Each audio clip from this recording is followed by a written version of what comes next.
Estás escuchando Argumentos Incómodos, episodio número 37 de Dennis Rudder BTK.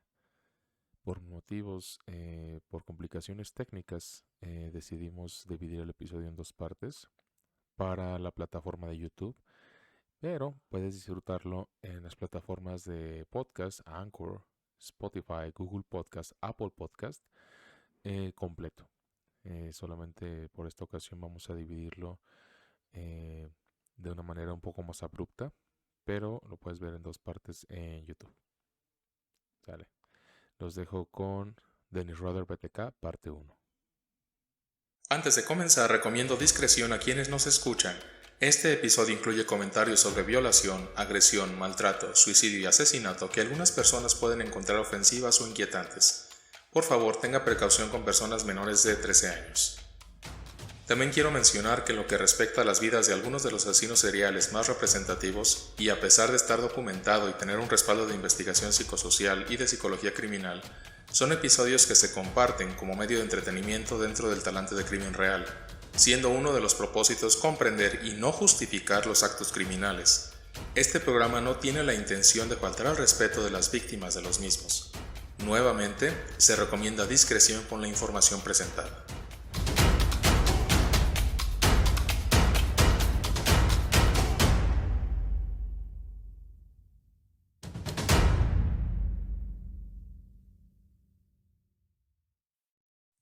Soy Memo Mejía, tu anfitrión y presentador de Argumentos Incómodos, un podcast donde tú y yo abordaremos temas incómodos que podremos alojar en nuestro repositorio de conocimientos inútiles, con la esperanza de que algún día sean de utilidad.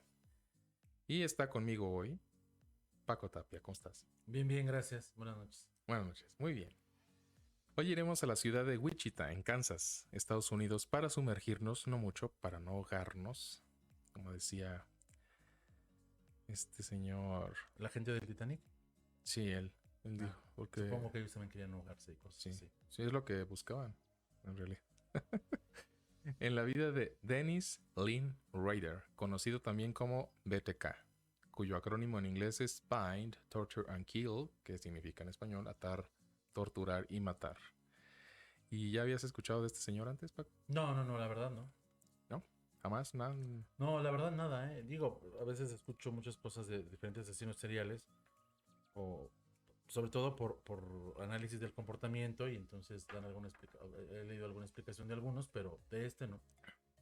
Pues vamos a conocer un poquito de este señor. Pues bueno, Dennis Rudder era un cariñoso hombre de familia, era jefe de exploradores, era líder de la iglesia, y ninguno de sus familiares o colegas sospecharon que también era un asesino sádico. Su firma era simple: ataba, torturaba y mataba a sus víctimas. Y así es como Dennis Rudder obtuvo su apodo de BTK. Durante una treintena de años, el que parecía ser un hombre ejemplar sembró el pánico en Wichita, Kansas, entre los años 1974 y 1991. Mató a 10 personas. Su propia mujer sentía pánico al regresar sola a casa después de un largo día de trabajo. Ni ella ni ninguno de sus dos hijos se imaginaron que el demonio que atormentaba la ciudad estaba viviendo con ellas en la misma casa. Pero ¿quién era este señor? Bueno, pues Dennis Rudder nació el 9 de marzo de 1945. Sus padres fueron William Elvin Rudder y Dorothea May Cook. Pensé que no iba a pasar en este episodio, pero sí. Los eruptos. Ah, vaya, yo creo que te pasan todos. Sí. Yo dije, no, pero sí. Dennis era el mayor de 3 hermanos y parecía un niño común y corriente.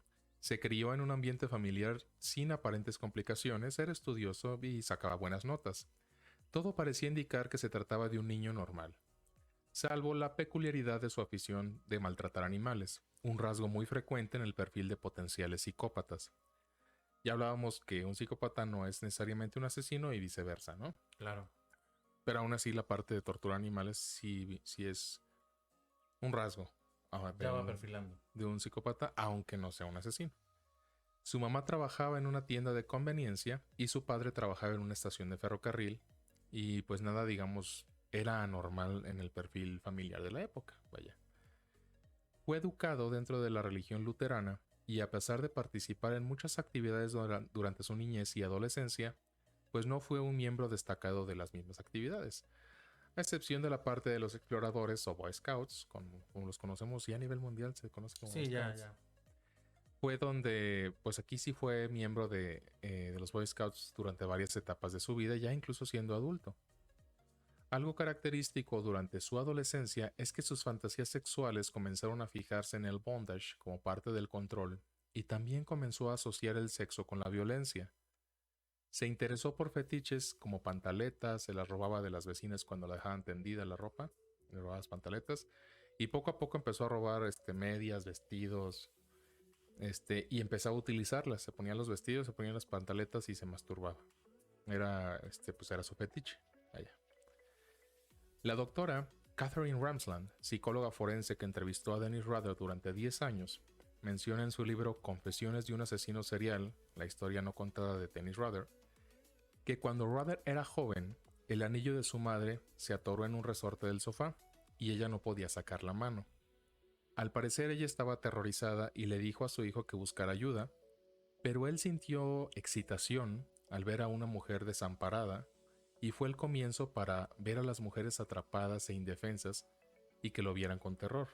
En una ocasión, una maestra lo regañó en clase y éste la siguió y la espió por la ventana y al verla se empezó a masturbar y cuando eyaculó hizo la relación con un condicionamiento de lo prohibido y lo violento con la parte de su madre atrapada y el orgasmo. Según algunos estudiosos de la mente humana, psiquiatras principalmente, más que psicólogos, el orgasmo es el reforzador más poderoso del comportamiento. Los sentimientos tienen cierta relación emocional con el placer físico y sensacionales con el orgasmo completo. El condicionamiento orgásmico actúa como un mecanismo subyacente del desarrollo de parafilias y de adicción al sexo. Dennis en este caso desarrolló un condicionamiento en relación con el bondage, el control y el orgasmo. Y esto pasa cuando empieza el desarrollo del despertar sexual, el placer por algo en particular que se ancla en el cerebro en este caso. Venirte o para tener un orgasmo o eyacular necesita ciertas experiencias que de lo contrario si no las tiene no puede, pues ya sea mantener una erección o eyacular o tener un orgasmo. Pero no, bueno, tiene esto algo que ver además con la madurez de la persona, ¿no? Cuando comienza a tener esa vida privada de sexualidad, es donde comienza a tomar ciertas decisiones alejado de sus padres y a tener una propia identidad. Y entonces es cuando más se remarca ese tipo de, pues de desviaciones, pudiéramos llamarlo de alguna manera, porque te va dando una individualidad y una personalidad. Generalmente te escogen la ropa, te escogen lo que te va a gustar, la comida, entre otras cosas, ¿no? La escuela, los útiles. Sin embargo, cuando comienzas a tener esa individualidad, eso que solo Intimidad. tú puedes decidir solo sin que nadie se entere, entonces comienzas a hacer una personalidad o a desarrollarla. Y cuando comienzas con situaciones como las de me regañaron, pero además me excité, pero además tuve un orgasmo, yo creo que eso va generando esa remarcación de decir, eso es lo que yo puedo decidir y no me escogieron a mí, no me escogieron el canal que voy a ver, ni el juguete con el que voy a jugar. Creo yo que también ahí es ese problema que se va generando porque lo tomas como algo tuyo, algo de las primeras cosas que tú decides, ¿no? Sí, de hecho, vaya, mira, todos tenemos o todos de alguna de manera, como que ya se está trepando bien rápido, güey. Eres alcohólico, que es otra cosa. Pero funcional, soy alcohólico funcional. Ah, muy bien. Sí, vaya, todos tenemos fantasías, eso es un hecho, o todos, incluso como bien lo dices, empezamos con ese proceso de identidad, a relacionar, gustos sexuales cuando éramos adolescentes, porque sí tiene todo que ver. O sea, empieza ese proceso en el cual yo empiezo a diferenciarme de mis padres, en este caso que son las figuras representativas en su momento, y empiezo a establecer esa diferenciación en función de algo que yo ya no quiero ser como ellos, digámoslo de alguna forma. Es decir, aquí no queremos ser, se dice coloquialmente, como una sucursal Claro. de algo, de un comportamiento que tienen nuestros padres, sino que ya queremos tener un comportamiento propio, como dices, una elección propia, de muchas cosas, como dices, de identidad, de cosas, pero la intimidad en el término de la sexualidad es algo muy importante. Y en este caso, cada persona, conforme empieza a descubrir su sexualidad, empieza a relacionarla con alguna cosa en particular. Tanto es así que cada uno de nosotros tiene sus propios fetiches, sus propias filias, sus propios gustos. Cada uno alcanza el orgasmo ante ciertos elementos. ¿Cómo no somos todos iguales? No, sí. Ah, vaya, yo pensé que era todo igual. Que todos se colgaban así de la regadera. Y todos así. Sí, pensé que así éramos todos. Y Perdón, normal. perdón, no. ¿No? Ok. Qué bueno que me dices para no decirlo en público. Pues ya lo dijiste. ¿Estamos grabando ya? Sí. ¿Se puede borrar eso? No. ¿Tampoco mi imagen? Sí, puedo poner una carita así como que. Sí, de preferencia. Van a pensar que yo me ahorco con un limón en la boca y cosas así. No lo hagan. De veras. Así nomás lo experimenté una vez, pero. Sí, pero, pero nunca lo volvería a hacer. Incluso este tema que estás comentando, yo ya lo había en algún momento estudiado. Y también es muy representativo los discos. Los primeros discos que tú escoges y que tú decides escuchar son los que te van a marcar por toda la vida. Porque de nuevo, es lo que te hizo diferente a tus padres. Porque en tu casa ponían los discos que tus papás escuchaban. Y un momento que tú escoges tu música, y entonces ahí rompes también con ese esquema de la música. Ya no se escucha lo que ellos escogieron, sino que tú decides escuchar. Entonces te pueden gustar después muchas cosas, pero siempre vas a regresar a los primeros discos que tú escogiste escuchar. Incluso, bueno, a lo mejor la gente de tu edad no lo sabe, pero de la mía sí. Te voy a decir por qué. Porque eran las primeras canciones que decidías grabar en un cassette de la radio. Ay, güey, sí me tocó. Y le pedías a Dios que no fuera a decir alguna estupidez el locutor. Antes de que, o sea, cuando comenzaba la canción y no fuera a decir algo. O antes de que se acabara la canción y fuera a decir algo. Pero era lo que tú escogías. Y entonces eso te queda muy grabado de por vida. Y siempre regresas a las primeras canciones que tú decidiste grabar en ese disco. O los CDs que tú decidiste comprar. Pero si a esto le agregas la sensación del orgasmo. Por supuesto. Como se refuerza más y entonces te va dando toda una personalidad. Exacto, es un reforzador muy, muy poderoso. O sea, es algo que pues si bien te da esa identidad o esa... En cuanto a gusto se refiere, porque la música sí es muy importante, por supuesto. El orgasmo, el sentir placer ante ciertos estímulos, y como tú bien lo mencionas, cuando empiezas en este proceso de descubrimiento, habiendo este reforzador, es cuando se queda anclado en tu cerebro esa sensación de necesidad para la excitación ante esos estímulos. Como bien lo mencionas del ejemplo de la música, digo, a mí me pasa mucho, hay música que empecé a escuchar de adolescente, en la secundaria prepa, y a la fecha la sigo escuchando. O sea, me gustan otras cosas, pero vuelvo siempre a lo mismo, a mis mismas listas de reproducción, y yo creo que a muchos les pasa igual. O sea, como tú sí, es difícil romper. A veces escuchas música nueva y alguna te gusta, pero me pasa, ¿no? Soy muy generación Timbiriche y lo sigo escuchando cada vez que puedo. Y cuando me junto con algunas amistades de los 80s, que fue mi época de secundaria, pues ponemos eso, ¿no? Y ahora que la gente se dio cuenta del negocio que es la nostalgia, pues entonces han vuelto a sacar todo, porque ahora lo puedes comprar, ya no tienes que juntar tus domingos para comprar el disco, y entonces sí, ya regresas otra vez. Entonces, si a eso le sumas que te genera un placer físico, pues obviamente te genera un comportamiento así muy, muy adiestrado, ¿no? Exactamente, totalmente. Y en este caso él pues lo relacionó con la violencia, con el experimentar, ver cómo alguien está sufriendo, el bondage que le empezó a gustar, que es atarse o atar a alguien. Que en gran parte es el poder que tiene sobre otra persona. Exactamente. ¿No? Sí, la gran mayoría de los asesinos en serie, no me atrevo a decir que todos, pero casi todos buscan el poder y el control sobre la víctima. Por una situación de poder y control que no tuvieron en la infancia o que no tuvieron en la adolescencia o etcétera, ¿no? Y desean tener ese poder sobre sus víctimas. Y él, en este caso el bondage, que de por sí le empezó a gustar desde antes, pues ya empezó a representarlo con sus víctimas de una manera, ahorita vamos a ver, muy fea. Fea. Desde 1965 hasta 1966 asistió a la Wichita Wesleyan University. Posteriormente pasó 4 años, 1966 a 1970, en la Fuerza Aérea de los Estados Unidos, viviendo en Texas, Alabama, Okinawa, Corea del Sur, Grecia y Turquía. Una vez que regresó a Estados Unidos, Rader vivió en Park City, un suburbio ubicado a 7 millas al norte de Wichita, y ahí trabajó en la sección de carnes del supermercado Liquor CGA junto a su mamá, porque su mamá tenía un empleo contable en esa área, ¿no? me quedé con la duda si estaba grabando y dije, ay, no sé si está grabando. Ruther asistió a Boller Company Community College en El Dorado, Kansas, donde logró un grado de asociado en electrónica en 1973.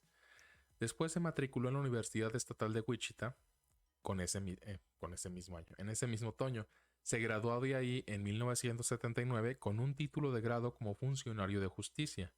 Se casó con Paula Dietz el 22 de mayo de 1971 y tuvieron un hijo y una hija. De 1972 a 1973, Ruther trabajó como ensamblador para la Coleman Company y luego trabajó en 1973 por poco tiempo en Cessna. La Coleman Company es los que hacen cosas para acampar. Sí, claro. Todas las Yo recuerdo los termos. termos, Más que otras cosas, los termos. Estos incluso para comida. Ah, sí. Porque son grandes y de plástico y así, con la doble pared de plástico y cosas así. En comparación con los antiguos termos que tenían el espejo por dentro, ¿no? Ajá. El metálico. Era para ¿no? bebidas, pero era de vidrio y era medio delicado el asunto. Y esos Coleman no sabía. eran, sí, es que era de vidrio. O sea, entonces era muy como que se rompiera y se hacía un tiradero y demás. Y ya los Coleman eran efectivamente más para comida y para campamentos, porque eran mucho más resistentes. Claro. No sabía, yo pensé que no sabía que eran de vidrio antes. Sí, era muy común, de espejo. Bueno, ahora aquí empezamos con el meollo de las... ¿Cómo empeora? No, normal. Vaya. No, está normal. Antes de que Ruther comenzara a asesinar, tuvo lo que se conoce como una fantasía disociativa desde la pubertad, o conocida también por criminólogos o perfiladores criminales como la fase de aura. Y en este momento llega un punto donde la persona no se da cuenta de que la realidad viene de su fantasía, es decir, todo lo que él empieza a hacer como actividades en su vida diaria, las hace en función de una fantasía que él ya tiene. A diferencia de una persona común y corriente, o una persona normativamente aceptada, por decirlo de alguna forma, sabemos que la fantasía es fantasía y podemos tenerlas, pero no hacemos todas nuestras no tenemos actividades. La intención de cumplirla y además nuestra vida no gira alrededor de eso. Y entonces exactamente. Cuando eres funcional, por decirlo de alguna manera. Exactamente. Y en el caso de los asesinos seriales, su vida gira alrededor de la fantasía. Y es una fantasía que están teniendo constantemente y empiezan a hacer cosas en función de esa fantasía, exactamente. Pasa con los asesinos en serie, pues una persona que tenga que sea un psicótico, ¿no? Que alucine, por supuesto, ¿no? Pero bueno. Hablábamos ya que el asesino en serie obedece este estímulo invisible y vive para él, lo que estamos diciendo ahorita, sin importarle dañar a otras personas para obtener este estímulo. O sea, en este caso el orgasmo, la sensación que él tenía antes. En esta fase, todas las sensaciones y las percepciones son muy potentes, y el ritual de asesinar es lo más importante en ese momento. Es decir, en ese momento no está asesinando, pero empieza como a cavilar la fantasía de asesinar a alguien, y en ese momento eso es lo importante. Empieza como a tener esas fantasías de asesinar a alguien. Hay diferentes tipos de asesinos, hay unos que tienen la fantasía de violar a alguien, pero para tener la consecuencia de esos objetivos, pues tienen que matar a esa persona, porque casi siempre pasa que cuando cometen su primer crimen, como violación, pues ya los vieron o lo que sea y pues tienen que cubrir sus huellas. Pero muchos no escalan, es decir, muchos son solamente violadores seriales o tal vez algunos que sean simplemente voyeuristas al grado, por ejemplo, ya de cometer algún delito, algún crimen, ¿no? Uh-huh. O sea, espiar por las ventanas, tal vez incluso hacer, no sé, introducirse a la casa, espiar a las personas, que ya forma parte de un delito, pero no todos van escalando hasta el nivel de matar, su grado de desviación no llega a tanto. Aunque claro, hay gente que ya ha llegado a ser violador serial por esa situación. Uh-huh. Sí, el perfil del asesino en serie es diferente, como bien dices, a un perfil de un violador o un perfil de alguien que tenga cierta filia o fetiche por ciertas cosas, que como dices, sí está cometiendo un crimen, pero no llega a esa escalada de violencia como matar a alguien, ¿no? Sí. Pero sí, como dices, sigue siendo un crimen al final del día. Esta fase se convierte en realidad, o sea, la fase de la fantasía, cuando existe un estresante. Un momento en el cual el asesino, se dice coloquialmente, se le bota la canica ya, porque algo en ese momento de su vida generó un estrés adicional al que él ya estaba sometido como una persona normal. Y como que llega un momento en el que dicen, ya, aquí ya valió madre. Pasa mucho con asesinos múltiples y asesinos seriales, que son diferentes perfiles criminales, pero que si en ese momento el estresante les causa una ansiedad mayor, es cuando comienzan la escalada de crímenes. En este caso, para Rather, que era una persona normativamente relacionada, aceptable o integrada, digamos, de alguna forma, fue despedido de su trabajo y pues ya no tenía más que hacer. No tenía nada que hacer más que llevar a su esposa al trabajar y de regreso. Entonces, en esta parte, tenía más tiempo libre para prolongar estas fantasías. Es decir, ya no estaba ocupado. Que puede que a muchos nos llegue a pasar, que no tenemos en qué ocuparnos. Sí, no me estás pensando pendejadas cuando no tienes realmente en qué ocuparte, ¿no? Claro, digo, pero una persona normal está pensando. No, algunos pensamos en algunas pendejadas y otros en otras, ¿no? Digo, ahí es diferente para cada quien. Cada quien cuenta cómo le va en la feria. Te he visto con algunas fantasías muy extrañas, pero... Normal, o sea, pero no. digo, de lo generalmente aceptado, funcional socialmente, Sí, claro, sí. Sí, lo mismo me pasa, claro. Entonces, en esta parte empieza la segunda etapa del asesino en serie, que es el trolling, o la planeación o el acecho. Entonces, lo que él hacía es que ya tenía cierto perfil de víctima que estaba buscando y tenía una lista con ciertas características que a él le gustaban de esa víctima. Buscaba mujeres después de dejar a su esposa en el trabajo. Iba a dejar a su esposa en el trabajo y de regreso pues estaba ahí troleando, así es la palabra. Troleando, buscando víctimas, acechando, viendo quién le gustaba, quién no. Si veía una que le encajaba con su gusto o perfil victimológico, la acechaba, es decir, se quedaba ahí espiándola o veía qué hora salía, qué hora entraba. O sea, esa es la segunda fase, que sigue siendo parte de la fantasía, pero ya estamos a un punto en el que pues ya está por llevarla a cabo de alguna forma. Luego, en noviembre de 1974, Rather consiguió trabajo como agente de seguridad privada para la compañía ADT, encargada de colocar alarmas en locales y comercios. Pero para este punto la fantasía de Rather ya había cruzado la realidad, ya había pasado por esta etapa de seducción y llegó el momento, o sea, ya él ya sentía esa necesidad de atrapar a alguien y capturarlo, o sea, ya... Ya había pasado al siguiente nivel, ya sabía cómo espiar, ya sabía cómo elegir. Y ahora necesitaba ejecutar, ¿no? Lo que estaba pensando, con lo que soñaba, con lo que fantaseaba a final de cuentas. Exactamente. Y digo ya en este punto porque ya había conseguido un trabajo, es decir, ya estaba ocupado, pero pues ya. O sea, de por sí ya él tenía esa necesidad o esas fantasías o esas ansiedades, si lo quieres ver así. Y ya, pues ya para este punto ya él necesitaba hacerlo. Entonces, Dennis Rader vio a Julie Otero y a su hija Josephine Otero, quienes se acababan de mudar al vecindario, y comenzó a pasar tiempo considerable observando la casa de los Otero. Él les llamaba a sus víctimas potenciales sus proyectos. Él les decía que eran sus proyectos.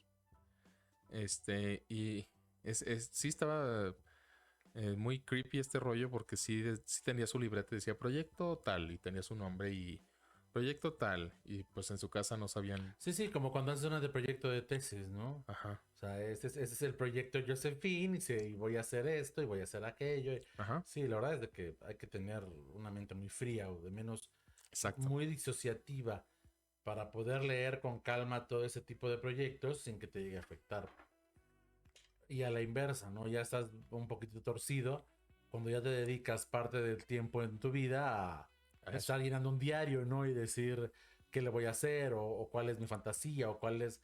Y además tener la disociación de llamarle un proyecto. O sea, de no verlo ni siquiera como una víctima o de ver así un como ser humano, claro. La mujer esta o la niña esta. Algo sino proyecto número 1, ¿no? Se me hace demasiado ya disociación, pero... Sí, de hecho la principal característica del asesino en serie, enunciando a Felipe, es que tienen un periodo de enfriamiento. No enunciando a Felipe, enunciando la pregunta de Felipe, quise decir. Es que tienen un periodo de enfriamiento. Están no ven a las personas como personas, simplemente las ven como algo. Un proyecto en este caso. Y entonces, tienen esa frialdad de disociar, como dices, los sentimientos que pudiera llegar o empatizar con alguien, de verlos como algo, un objeto para satisfacer su necesidad. Entonces, en ese momento que matan a alguien, viene el periodo de enfriamiento donde pueden seguir con su vida como si nada. O sea, así tal vez como la mente fría, como él, que tenía familia y todo y normal. Y luego matar a alguien y seguir normal. O sea, esa es la característica principal del asesino en serie. A diferencia de un asesino múltiple u otro tipo de asesino. O de criminal, por decirlo de alguna forma. Sí, claro. Bueno.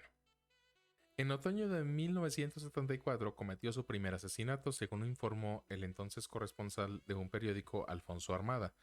Los 4 miembros de la familia Otero, Joseph, de 38 años, exoficial de la Fuerza Aérea, su mujer Julie, de 34, que era empleada, y sus 2 hijos, Josephine, de 11 años, y Joseph, de 9, fueron estrangulados lentamente con cordones de una persiana veneciana en pleno día.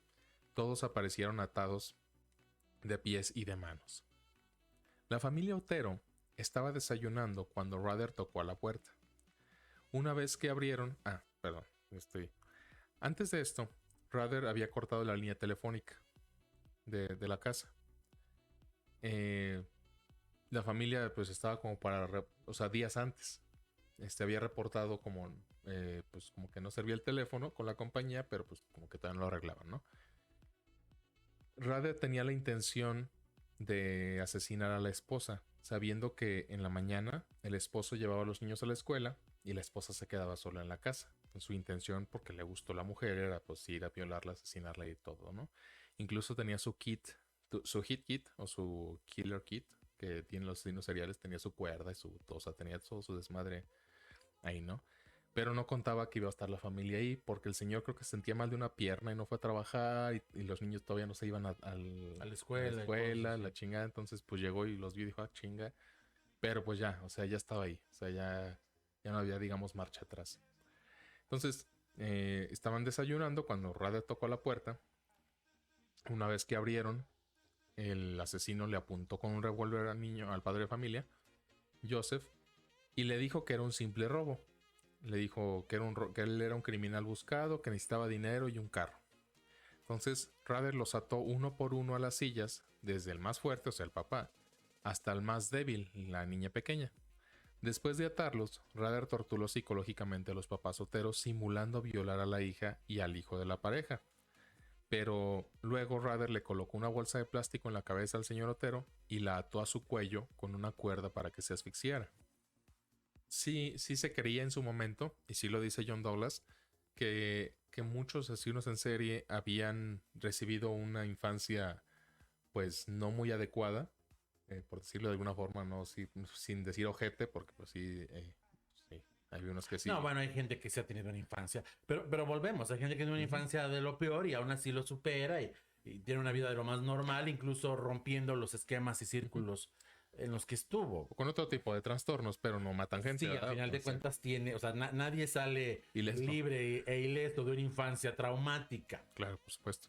Sí, pero y hablando, digo, en términos no normativos, hay diferentes orígenes de los asesinos en serie o de los psicópatas incluso, ¿no? O sea, que dices como de esta película, o sea, dice la mamá, pues sí, a lo mejor uno de sus hijos no era asesino, pero pues sí estaba medio psicópata, ¿no? Sí, claro, sí tenía ciertos problemas, ¿no? Y yo digo que de una forma u otra sí es de la forma, o sea, en gran parte sí naces ya con cierta diferencia mental respecto de las demás personas, porque quiero pensar que si bien todos somos diferentes y nuestra realidad social es diferente, eres educado de la misma manera por tus padres, porque no cambian, educan a sus hijos como creen que está bien y los educan a todos por igual.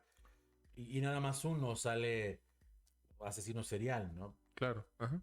Sí, y pues es bien difícil, y ya también lo mencionaba precisamente Robert Ressler y John Douglas, cuando empezaron a entrevistar asesinos en la cárcel. Ellos incluso cuando están entrevistándolos no se... O sea, les perturbaba cierto hecho de no saber el por qué. O sea, sí sabían el por qué en el sentido de cumplir una fantasía, de de que tienen una personalidad psicopática, etcétera, pero no sabían realmente los orígenes. Eso era lo más complicado de Sí, saber. yo creo que la niñez o la infancia y esas situaciones que vivieron diferentes a una infancia, por llamarlo de alguna manera normal, te van haciendo una personalidad y a lo mejor tal vez eso te lleve a escoger cierto tipo de víctimas, ya sea hombres o mujeres, o tal vez de la forma de cometer el homicidio, Ujú. tal vez relacionarlo con algo sexual, tal vez no. Pero a final de cuentas ya tenías en tu cabeza loca el cometer un asesinato. Y no tanto el manejar ebrio y atropellar a alguien, ¿no? Sino ya esa intención de estar cazando a tu víctima. Ujú. Y ya la niñez que tuviste, pues tal vez te va a decir cuál va a ser tu tipo de víctima, tu tipo de tu móvil, más bien tu técnica de homicidio, entre otras cosas. Pero yo creo que ya naces con algún problema o con alguna forma, de alguna manera diferente. Y si no lo controlas desde, digo, si no eres guiado de una forma adecuada, pues acabas así. Ujú. Sí, porque a lo mejor puede ser, digo, cada quien de alguna forma, yo me siento medio así, güey, Sí, sí, esto parece un programa así como de te suelta la lengua el alcohol y eso, ¿no? y ya hable verga.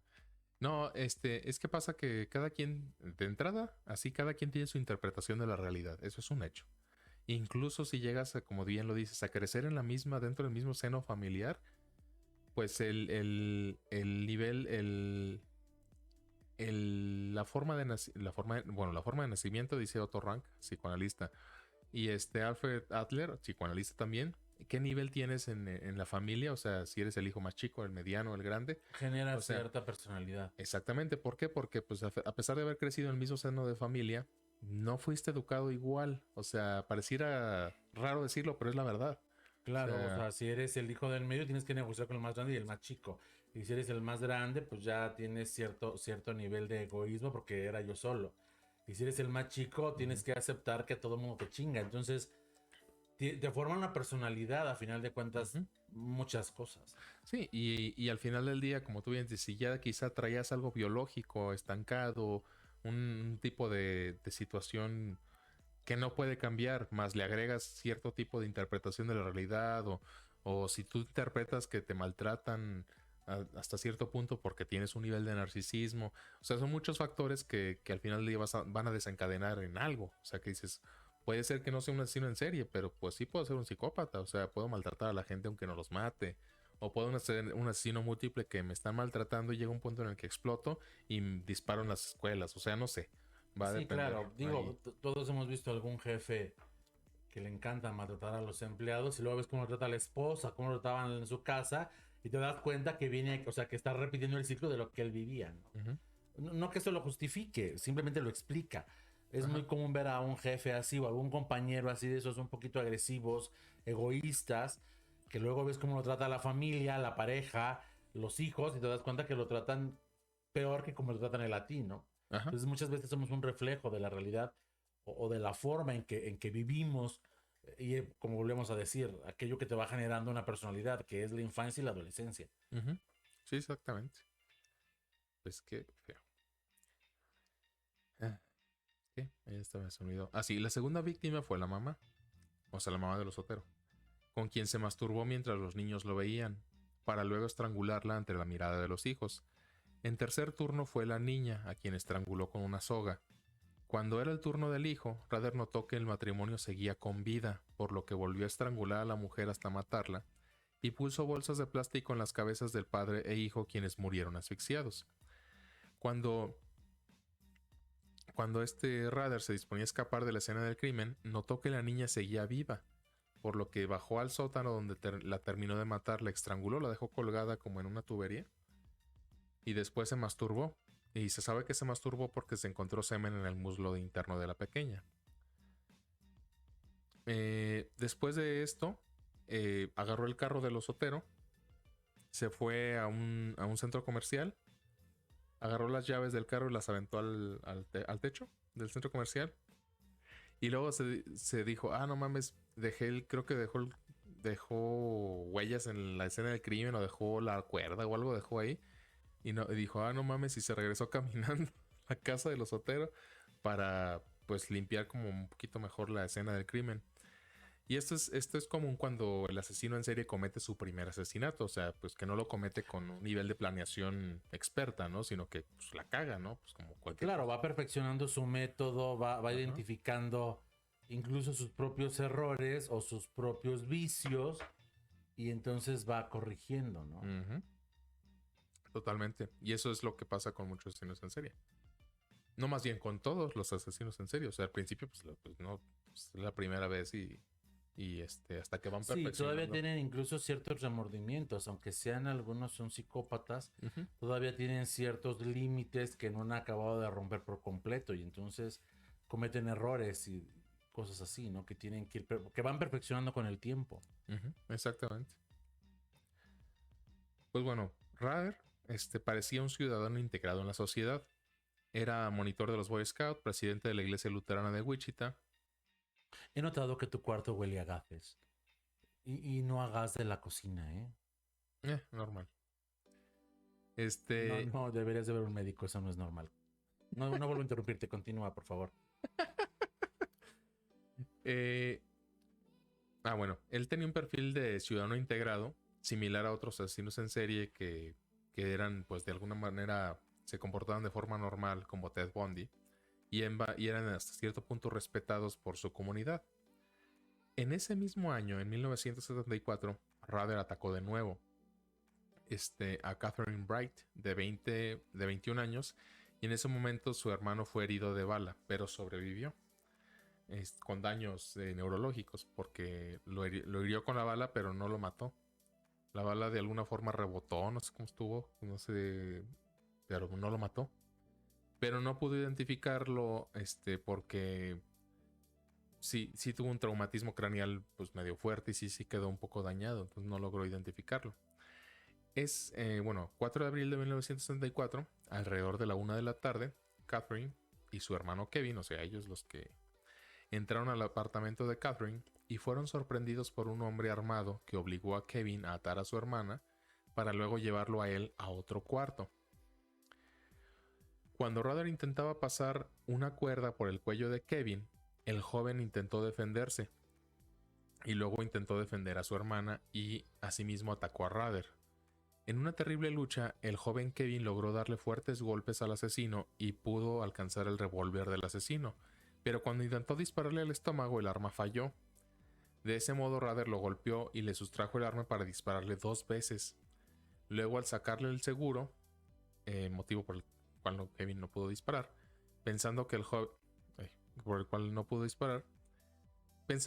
Kevin había muerto, Rader volvió al cuarto donde estaba la joven Catherine y la apuñaló 3 veces en el abdomen para luego escapar.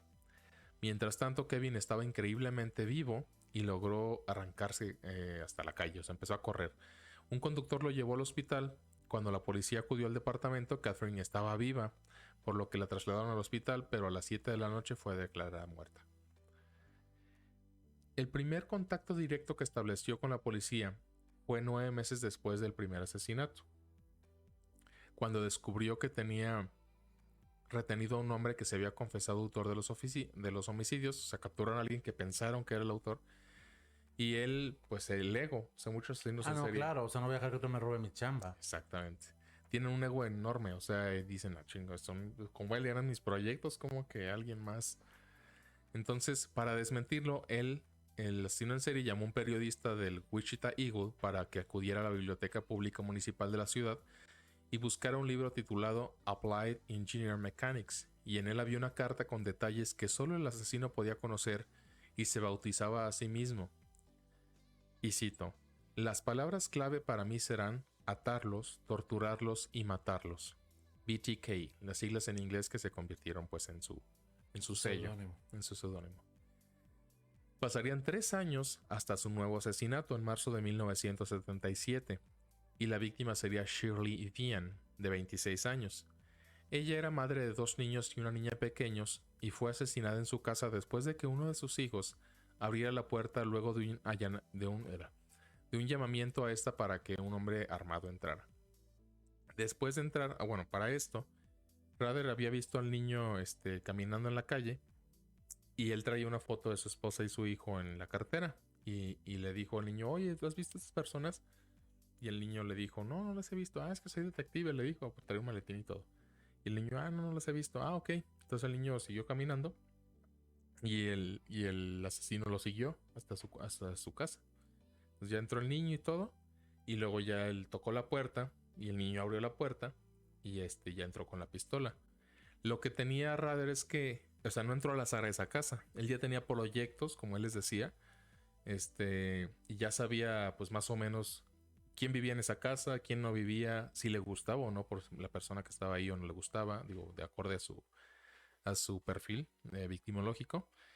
Y bueno, después de entrar, Rader encerró a los 3 niños en el baño. Para minutos más tarde asesinar a la mamá y le estranguló con una cuerda. Asesinó a los niños en el baño, le dijo a la mamá, oye, pues la verdad así literal le dijo, te voy a violar, pues no la hagas de pedo. Y la mamá dijo así, pues no, pues qué. No les hagas nada a mis hijos, ¿no? Nada más sí les dijo. Entonces los encerraron en el baño con juguetes y todo, o sea, estuvo bien pinche creepy ese pedo. Los encerraron, pusieron atorraron la puerta y él se fue con la mamá, pues a violarla. Y y él le dijo, incluso le dijo a la chava, no, pues déjame fumar un cigarro. Y él la dejó que se fumara un cigarro mientras esperaba. Y ya como que le dijo, fuck it, o sea, como ya, bueno, ya, pues órale, ya lo que vas y ya para que te vayas a la chingada, ¿no? Y pues ella sí pensaba que nada más la iban a violar. Y no, pues la asesinó. Sorprendentemente dejó a los niños con vida. O sea, se fue. Y los dejó ahí encerrados en el baño. Pero a esta también le estranguló, ¿o cómo fue su... Sí, también la estranguló igual, con una cuerda. Porque no es común que haya ese tipo de cambios, ¿no? A los primeros los estrangula, luego los apuñala a esta otra chica y al hermano lo balacea, o sea, lleva un arma, y luego a esa otra vez la estrangula. Entonces tampoco es muy común ese tipo de cambios. No, él lo que tenía regularmente era el bondage, que era amarrar, como estrangular y amarrar. Pero, por ejemplo, como llevaba un arma de fuego para que la gente, pues se asustara y poder tener el control de que pudiera amarrarlos y demás, al chavito por eso le disparó, porque pues se le estaba escapando, etcétera, ¿no? A la chava la apuñaló, pero sí, como tú bien dices, hay asesinos en serie que empiezan a afinar su modo de operar porque o salpicaron mucha sangre o es más fácil estrangular o etcétera, ¿no?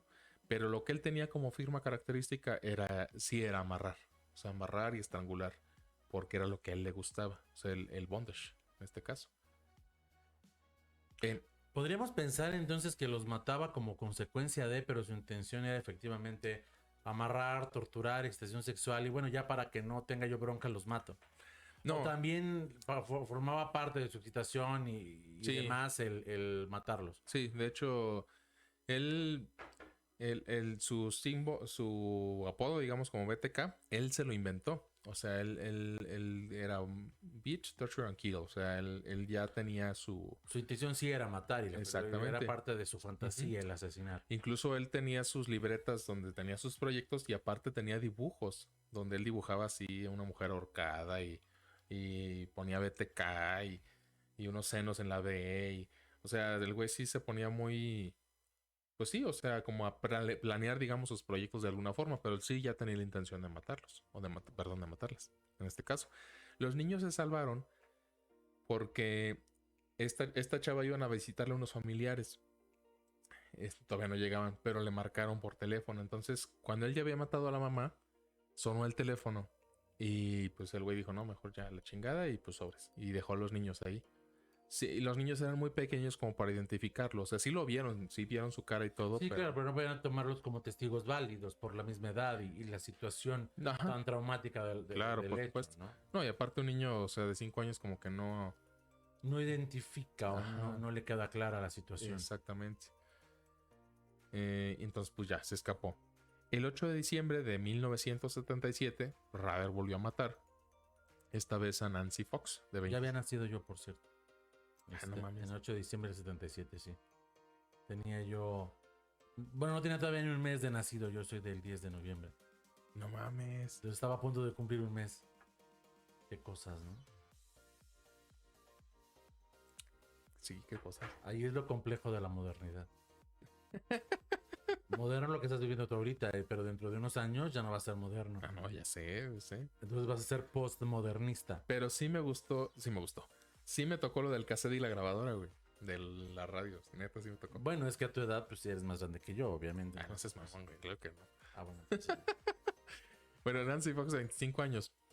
Poco después de las 9 de la noche, Rather penetró en el apartamento de la joven, quien no se dio cuenta de que alguien había estado, o sea, que alguien se había metido.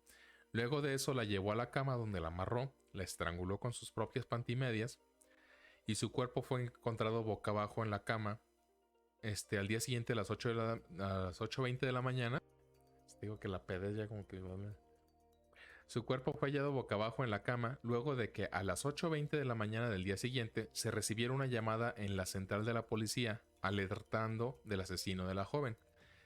Aparentemente, el propio BTK habría sido el que efectuó esta llamada. Se encontró semen en la escena del crimen. Muchos asesinos en serie, cuando empiezan a asesinar, tienen un nivel de narcisismo tal que necesitan ser reconocidos por el crimen. O sea, para ellos son, bueno, en este caso para él eran proyectos, pero hay asesinos para los cuales eran obras de arte, hay asesinos que eran, pues algo que ellos hicieron, pues al final del día. El narcisismo, bueno, el narcisismo, a diferencia de un asesino múltiple o un asesino en serie, es esta parte de darse a conocer de alguna forma, de que la sociedad los identifique o De sepa. formar parte, ¿no? Yo creo que al final de cuentas, como seres humanos, siempre queremos formar parte de algo más grande. Uh-huh. Y digo, como tú lo dices, hay diferencias entre los múltiples y los seriales. Los múltiples quieren causar la mayor cantidad de daño en un solo momento explosivo. Uh-huh. Y saben que su intención es o que los maten o suicidarse. Rara vez van a aceptar que los detengan. Uh-huh. Y en cambio el serial quiere ser reconocido por sus actos, porque los considera como una obligación el mostrárselo al mundo y que el mundo lo reconozca como tal. Uh-huh.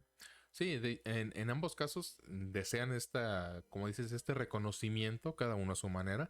Y digo cada uno a su manera porque cada uno tiene un diferente perfil psicológico. Ambos son narcisistas, pero ambos desarrollan un tipo de violencia distinta. La violencia del asesino en serie es una violencia instrumental o planeada, previa al asesinato, y la violencia de un asesino múltiple es una violencia reactiva, es decir, reaccionan a todo el... Bueno, vamos a poner por ejemplo a los que balacean escuelas, reaccionan al bullying, al maltrato, etcétera, y al final explotan. O sea, no digo que no lo planean, pero llega un momento en el que dicen, ya, aquí fue. Y no forma parte de una fantasía que estuvieron planeando en toda su vida. Uh-huh. A veces sí, a veces pasa, pero llega un momento en el que dices, hoy es el día, y como dices, el mayor daño que puede hacer para ser reconocido. Y para ser reconocido en esa comunidad o en ese nicho donde fui ofendido, donde fui maltratado. En este caso las escuelas a veces pasa porque ahí recibieron bullying, maltrato. Y ahí es donde dicen, voy a matar aquí no a quienes me hicieron daño en particular, sino a todo mundo, para que todos se den cuenta que yo soy diferente, que yo tengo otro tipo de realidad que no es la de el pendejo, el bulleado, etcétera, ¿no? Pero llega un momento en el que explotan en ese sentido. Y el asesino en serie no, es una violencia planeada e instrumental en el que matan a alguien, pueden estar súper tranquilos una temporada y luego matan a otra El persona. crimen forma parte de su identidad, Ajá. no tanto de una venganza. Exactamente. Uh-huh. Oh, vaya. Uh-huh. Qué interesante.